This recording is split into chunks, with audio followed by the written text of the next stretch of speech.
Today we're learning how to play KeyForge from Fantasy Flight Games. I'm Mark Maya. Welcome to Board Game Coffee.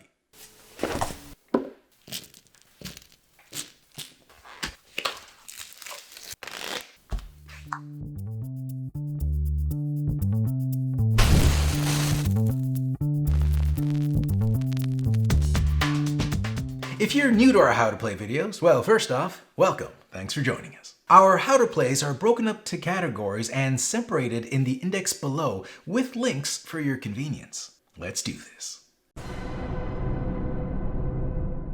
In KeyForge, you play the part of an Archon in search of hidden vaults filled with the power and knowledge of the architects. The very same architects responsible for creating these biological oddities that will be fighting by your side.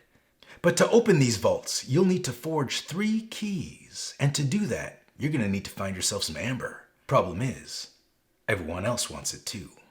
So now it's you versus them to see who will forge the keys first and unlock the secrets of the vault. KeyForge is a 2-player deck battling game where each player is attempting to collect enough amber to forge 3 keys, while at the same time trying to prevent their opponent from doing the same. First player to reach 3 keys wins. To play KeyForge, you're going to need 2 of these pre-constructed decks, 1 for each player. You can purchase these decks individually or as part of a starter set, which comes with everything that 2 players need to start a game. Now, what's special about KeyForge is that each deck is uniquely constructed. No 2 decks are alike. Each deck is made up of 3 houses, represented by these symbols here. There are 7 houses in total, which allow for 35 possible combinations. And each one of these decks is made up of 36 playable cards pulled from a pool of 370 unique cards. I'm not going to even try to do the math on that. Just trust me, there's a lot. Did I mention that every deck in existence is unique? Even the art on the back of each deck is different. They even have their own names. Mind-blowing, right? I mean, even in my modestly sized Portuguese family, every other female is named Maria, but I digress. Each deck also comes with an identity card, which lists everything your deck contains and its rarity. It also has this handy-dandy QR code, which lets you catalog all your unique KeyForge decks on the KeyForge Master Vault website. I'll supply a link to that in the description below. Now, I want to point out that this isn't a trading card game. Each of these decks must remain as is, no tradesies. For this How to Play video, we're going to open up this starter box, which comes loaded with 2 unique decks, 2 individual player mats, 6 keys, and a generous amount of counters and tokens. Basically, everything a growing boy or girl needs to play a game of KeyForge. Now, before we get started, I'd like to point out that for this video, we'll be using this super awesome 2-player neoprene playmat, which is not included with the starter set, but is sold separately if you're interested, although it's not necessary to play. First thing we're going to do to set up is place all the damage tokens, amber tokens, and status tokens within easy reach of both players. Then, each player sets up their play area like so. Place your identity card to either the left or right side of your play area. Take 3 key tokens, 1 of each color, and place them gray side up near your identity card. Once that's done, randomly determine who will be the first player. If you're playing in a series of games with the same 2 decks, then the loser of the previous game gets to determine who goes first. Now that you got your play order sorted out, each player shuffles their deck, then offers it to the opponent for additional shuffling and/or a final cut. The player who was selected as the first player now draws a starting hand of 7 cards, while the other player only draws 6. If either player is unsatisfied with their starting hand, they'll have the option of taking a mulligan, which means they get to take their hand and shuffle it back into their deck, drawing a new starting hand. But this time around, they draw 1 less card. So if my original starting hand was 6 cards, after I take a mulligan, I would only draw 5. Before we start in with the rules, there's a few terms and concepts I'd like to go over. A card is considered to be in its ready state when it's laying vertically, like this. To use a card, you'll need to exhaust it, tilting it on its side, like so. Cards laying on their side like this are considered exhausted. There are 7 different houses total in KeyForge: Dis, Robnar, Shadow, Logos, Sanctum, Mars, and Untamed. And each of these houses is comprised of its own collection of creatures, artifacts, upgrades, and actions. KeyForge is about forging keys, not killing players, although you can kill their creatures to slow their progress, which you should absolutely do, but don't lose focus of your primary objective, collecting amber to forge keys. If you're new to KeyForge, I'd recommend picking up one of these starter sets. It's got all the decks and little counters you need to start playing right out of the box. If a card in the game contradicts any rules that you've heard in this video or read in the rule book, go by what the card says. The card is always right. Although you get this many tokens and trackers in your starter set, there is no limit to any of these. So if you ever run out, just find and use a suitable replacement. With so many different card abilities available, we can't cover them all in this video, but we will touch on a lot of them. If you have any questions about any abilities that we did not cover in this video, check out the glossary section of the online rulebook. There you'll find a full breakdown of all the abilities, terms, and effects. KeyForge is a game of back and forth. I take my turn and then you take yours. But unlike some other games, the only time you can play a card or activate a card's ability is on your turn. And a turn is made up of 5 steps. Step 1 is to forge a key, if you can afford it. Step 2 is to pick a house that you wish to activate that turn. Step 3 is where you get a chance to play, discard, or use any cards from the house that is active. Step 4 is when you ready all exhausted cards on the table. And step 5 is when you draw cards from the top of your deck and refill your hand back up to 6 cards. Once you're done all that, it's your opponent's turn to do the same. Now let's break those steps down for you, shall we? The first thing you're going to do on your turn is check to see if you have enough amber on your identity card to forge a key. Now the cost to forge a key is 6 by default, unless you have a card in play that says otherwise. If you do have enough amber on your identity card to forge a key, pay only the required amount back into the supply and flip over one of your keys to its colored side. And voila, you have forged 1 key. The color order in which you flip the keys doesn't matter. It's important to note that forging a key is mandatory. So at the beginning of your turn, if you do have enough amber on your identity card to forge a key, you have to forge the key. But no matter how much amber you have on your card, you can't forge more than 1 key per turn. So even if you have enough amber on your identity card to forge 2 keys, you can't. The next step after forging a key, or even if you didn't forge a key, is to select the active house for that turn. Now, every deck in KeyForge is made up of 3 houses, indicated here on your identity card. Now, for example, this deck is made up of House Mars, House Dis, and House Sanctum. When you're choosing a house to activate, you're basically telling your opponent that you're going to be playing and using cards from that house and that house alone for the rest of this turn. Normally, you can only choose one of the 3 houses indicated on your identity card. But if for some reason you gain control of a card that does not belong to any of these houses, then and only then can you choose the house that belongs to this card in order to use it. Every card in KeyForge has the emblem of the house they belong to printed here in the upper left corner. Once you've picked your house, you'll also have the option to pick up all the cards in your archive. But we'll circle around back to archives later in this video. Now that you've chosen your active house for this turn, it's time to play, discard, and use cards from that house.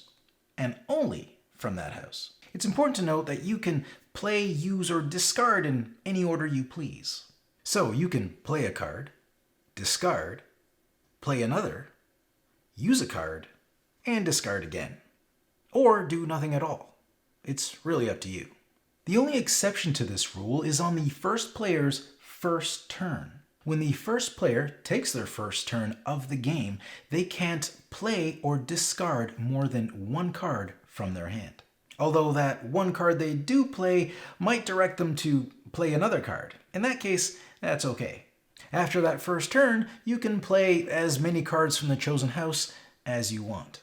Now, where were we? Right, let's break down those available options. Discarding a card means taking it from your hand and placing it face up in your discard pile. When you do this, make sure you're discarding one card at a time so that your opponent can see what you're discarding. This will also help verify that you are discarding cards from your active house only. Playing a card is how you get cards from the active house out onto the table to use or trigger certain actions. But you might have noticed that unlike some other deck battling games, there are no costs associated with the cards in your hand. When you activate a house, you can play all the cards in your hand that belong to that house at no extra cost. And how many of them you play is completely up to you. But when you do play a card, there are rules as to where and how they are placed. When you play a creature card, for instance, they enter play exhausted and are placed here, forming your battle line. Any new creatures you add to this line must be added to either its right or left flank. You can't place a new creature in between two creatures that are already in the battle line. Artifacts also come into play exhausted, but they don't go into your battle line when played. Your battle line is for creatures only. Instead, place artifacts back here, behind your battle line.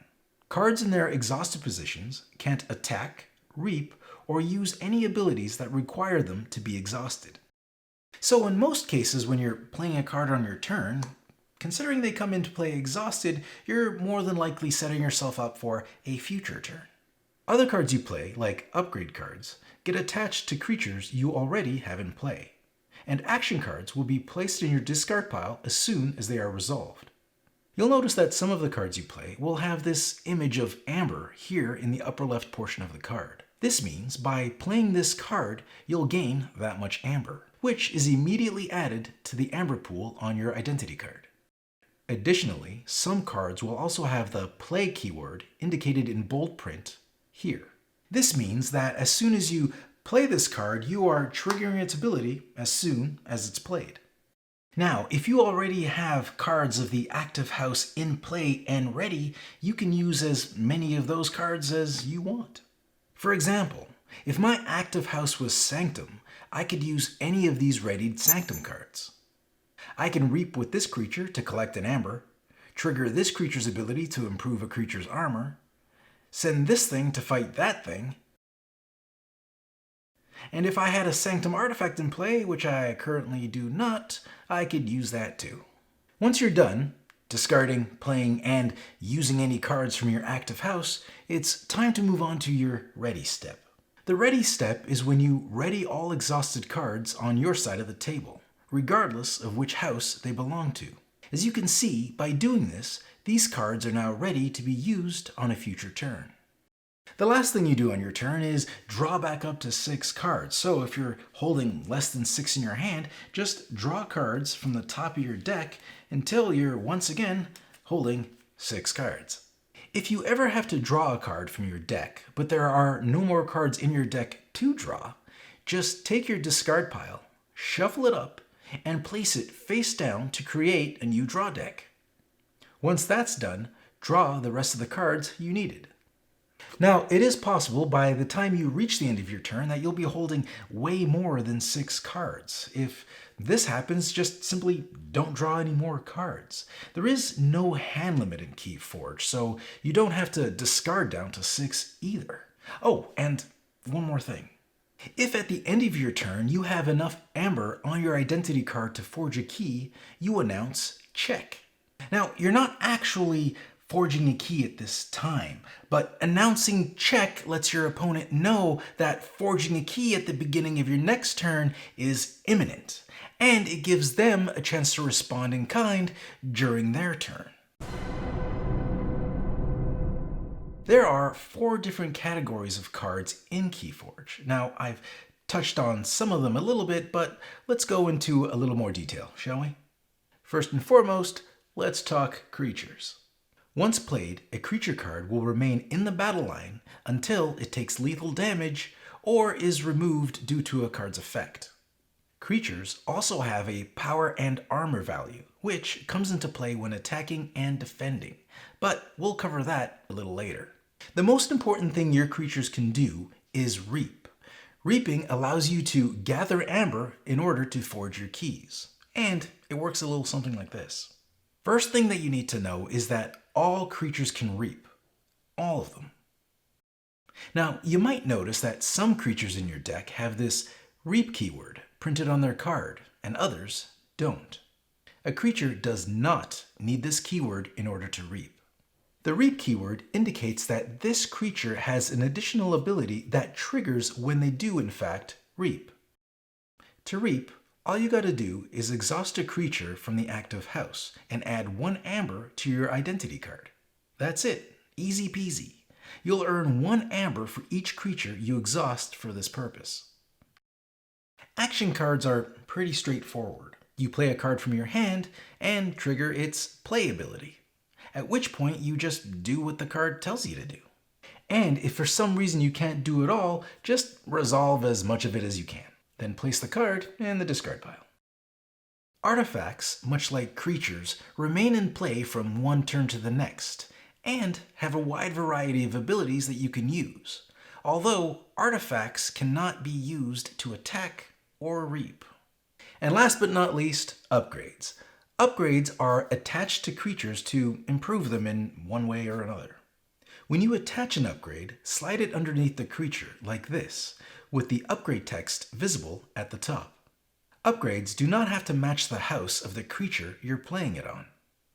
And there is no limit to the amount of upgrades you can assign to a single creature. And as you've probably guessed, an upgrade needs a creature to be played on, or you can't play it at all. If the creature an upgrade is attached to ever leaves play, the upgrade is discarded.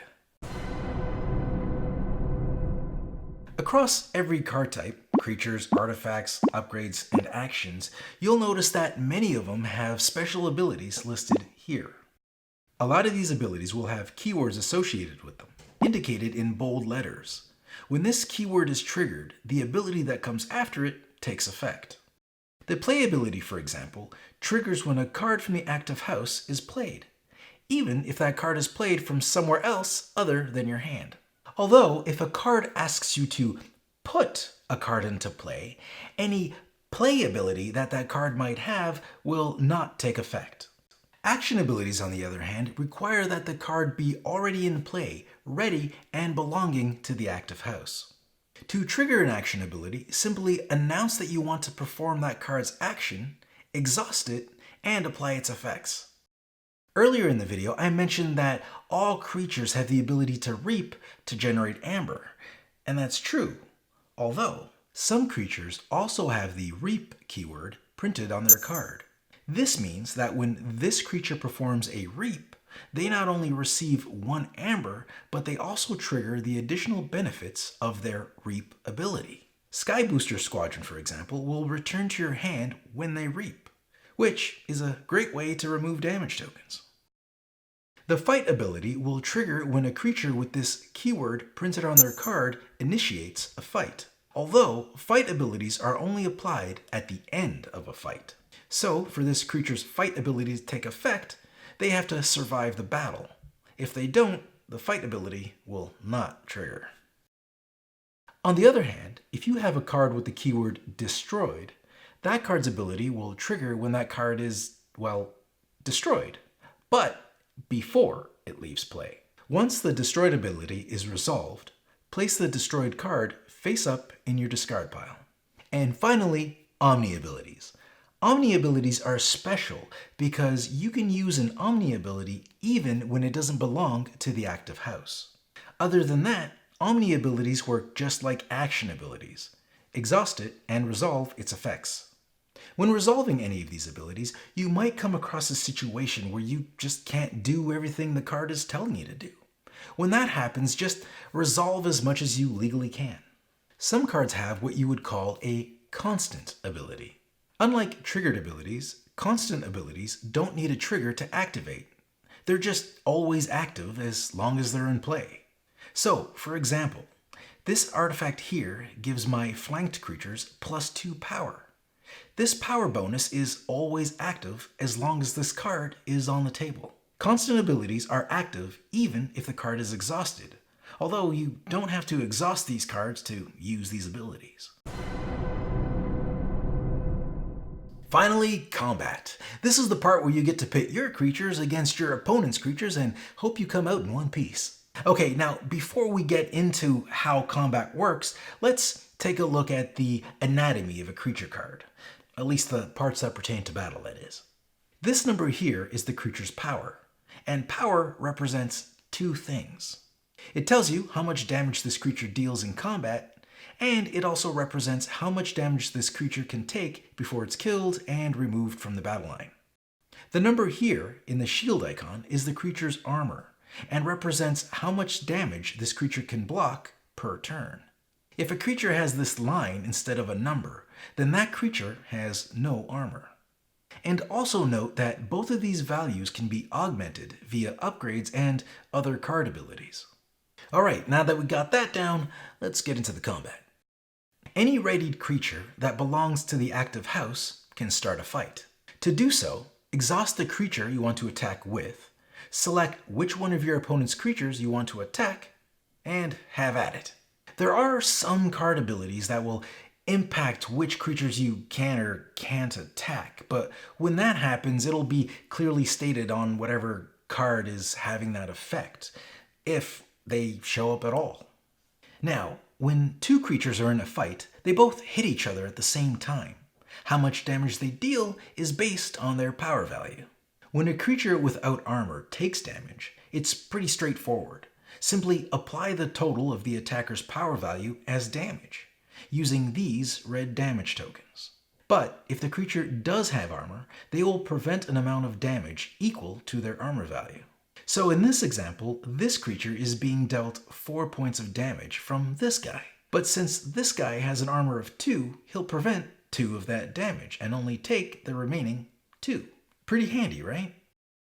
This creature's armor protection has now been depleted for the entirety of this turn.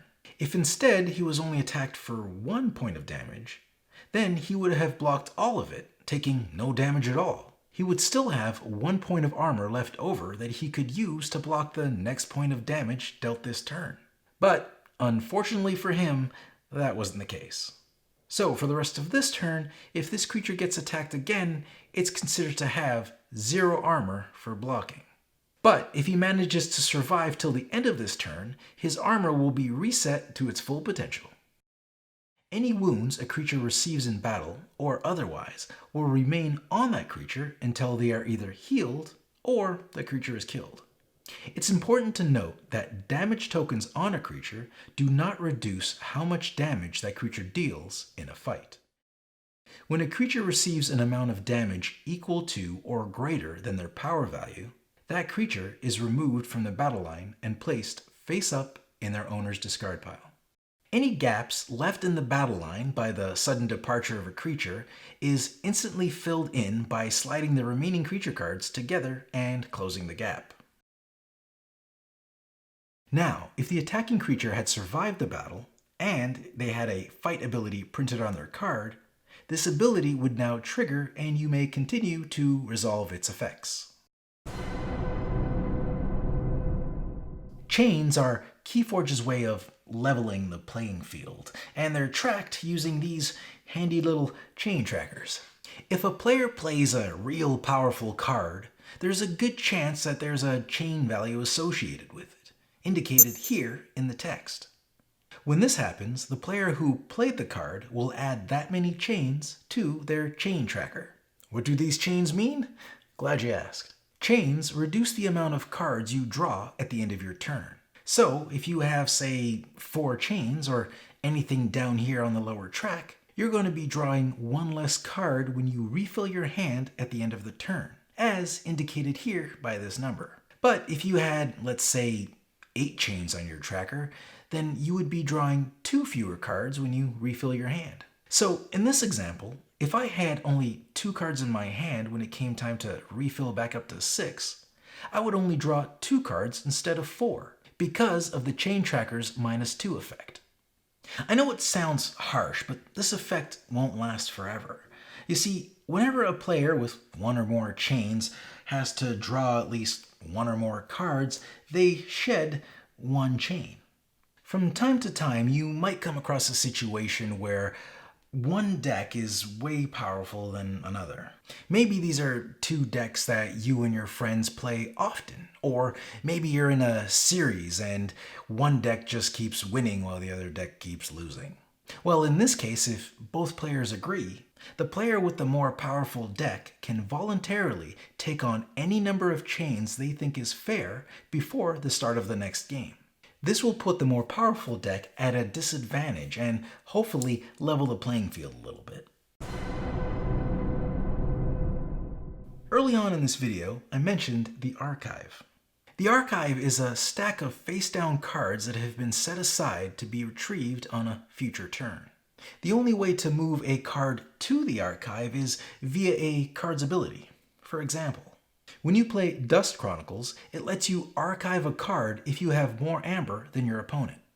If an ability doesn't specify where to archive a card from, in those cases you always archive the card from your hand. And the card you archive does not have to be from the currently active house. This is not like discarding. You can look through your archive anytime you want, although you can't look through your opponent's archive. Get your own archive. Now, you're probably asking yourself, how do I get these archived cards into my hand? Well, during step 2, when you're selecting your active house for the turn, you have the option of taking all your archived cards into your hand. And I mean all of them. No picking and choosing. If there's 10 cards in your archive and you only want 1 of them, you'll need to pick them all up. So, plan accordingly. Drawing all these cards will more than likely have you holding way more than 6 cards, but have no worries because there is no hand limit in KeyForge. Alright, now let's break down some of the more common abilities that you'll come across while playing KeyForge. Now, as I mentioned earlier, we won't be covering all the abilities in KeyForge. There's just too many of them. But if you have any questions about a particular ability, check the online rulebook's glossary section. Some cards allow you to capture amber. Captured amber is taken from your opponent's personal amber pool and placed on any one creature controlled by the player who's doing the capturing. Although, if the capture ability you're using is from a specific creature, then the creature doing the capturing is the one who holds the amber. Captured amber is not stolen amber. It never goes into the amber pool of the person doing the capturing. They're not so much as using it as holding it hostage in order to impede their opponent's progress. If a creature holding amber leaves play for any reason, that amber is immediately added to the opponent's amber pool. The steal ability lets you do just that. Steal. When you exhaust a creature for their steal ability, you take 1 amber from your opponent's amber pool and add it to your own amber pool. That amber is now yours. If you ever gain control of an opponent's card, that card is moved to your side of the table and is now controlled by you. These cards still have to follow the same rules of placement. Creatures go in the battle line and artifacts behind the battle line. Taking control of a card with the play keyword does not activate that card's play ability because that card was already in play, which also means you don't have to exhaust it when it comes over to your side of the table. When a card that you took control of leaves play, it goes back to the opponent's appropriate out-of-play zone. Purging, a fate worse than death. When a card is purged, it is placed face up underneath your identity card. Purged cards are considered out of play and don't interact with the game state in any way. Traits are descriptive attributes like spirit, knight, or demon, and can be found here. Traits have no inherent game effect, but may be referenced by a card's ability. Stun basically slows creatures down by preventing them from performing actions. When a creature becomes stunned, place one of these stun status tokens on it. The next time this stun creature would be used, you can't reap, attack, or use any of its activated abilities. All you can do is exhaust it to remove the stun token. But a stunned creature will still deal damage if attacked, and any constant abilities it has will still do whatever it is they do. Oh, and a stunned creature can't be stunned while they're already stunned. If you picked up the starter kit, you might have noticed these little power tokens in the box. Now, these tokens are used on your creatures to track any power bonuses that they might have gained. Occasionally, a situation may emerge in which, through a combination of abilities, the same card may be played or used repeatedly during the same turn. To deal with this, we have the rule of 6. A player cannot play and/or use the same card and/or other copies of that card more than 6 times during a given turn. Alright, that's it. Now, if you have any questions, just leave them in the description below and I'll try to answer them as soon as I can. Now, I don't know about you, but I'm ready to play me some KeyForge.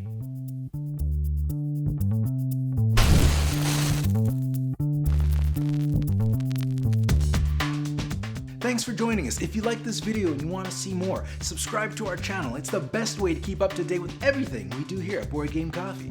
But if you want to see more right now, we got plenty of videos to choose from. And if that's not enough, follow us on Instagram, Facebook, and Twitter. I'm Mark Maya, and this is Board Game Coffee. And remember, have fun, keep gaming, be social. See you next week.